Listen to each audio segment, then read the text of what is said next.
saya Irham Rahmi Pangestu dari kelas SPIA NIM 53010180031. Di sini saya akan menjelaskan tentang mata kuliah Filsafat Ilmu dengan dosen Bapak Nur Hamid M. Hum dengan tema Quo Vadis Politik Bahasa Nasional. Di sini saya akan menjelaskan Quo Vadis Politik Bahasa Nasional dalam dua tahap, yaitu yang pertama Quo Vadis Politik dan kedua Quo Vadis Bahasa Nasional. Quo Vadis Politik, ilmu adalah sebagian dari pengetahuan. Cari etimologi, politik berasal dari bahasa Yunani, polis dan theta. Polis berarti kota atau negara, dan theta berarti urusan. Jadi, politik ialah urusan tentang suatu negara. Istilah politik pertama kali muncul di daerah Yunani. Salah satu filsuf yang termasyhurnya ialah Socrates. Menurutnya, tugas negara adalah memajukan kebahagiaan para warga negaranya untuk membuat jiwa mereka menjadi sebaik mungkin. Sebab, pemikirannya yang jenius hanya dianggap dapat merusak citra kekuasaan pada waktu itu. Kembali ke konteks keindonesiaan.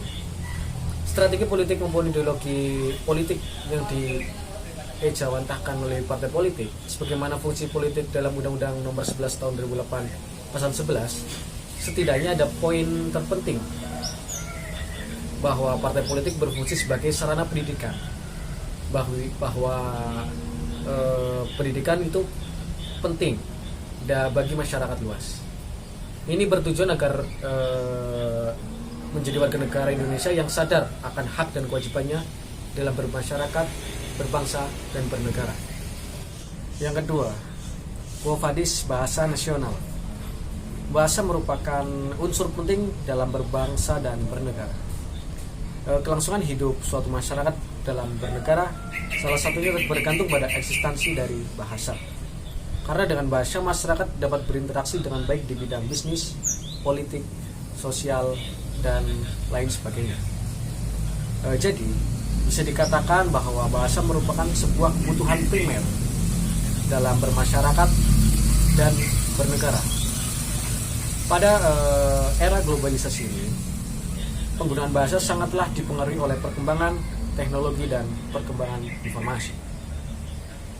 Dengan perkembangan teknologi dan informasi itulah yang memberikan dampak positif maupun negatif bagi kita semua. Dampak positif dari kemajuan teknologi dan informasi yaitu dengan mudahnya interaksi masyarakat secara praktis dan efisien. Lalu dampak negatifnya yaitu penggunaan bahasa-bahasa pergaulan yang sejatinya mereduksi tata bahasa yang baik dan benar. Selain itu, penggunaan bahasa-bahasa asing yang diselipkan dalam percakapan non-formal. Setiap negara mempunyai identitas sebagai tanda dan kebanggaan yang ditonjolkan akan eksistensinya di mata dunia. Sebagaimana Nusantara dahulu, sebelum terbentuknya Indonesia, sebagai wadah organisasi perkumpulan berbagai suku-suku di Nusantara, terbagi oleh kerajaan-kerajaan kecil yang mempunyai berbagai ragam dan budaya sebagai identitas daerah, yaitu salah satunya dengan adanya bahasa daerah. Mungkin itu saja yang dapat saya sampaikan, kurang lebihnya mohon maaf. Assalamualaikum warahmatullahi wabarakatuh.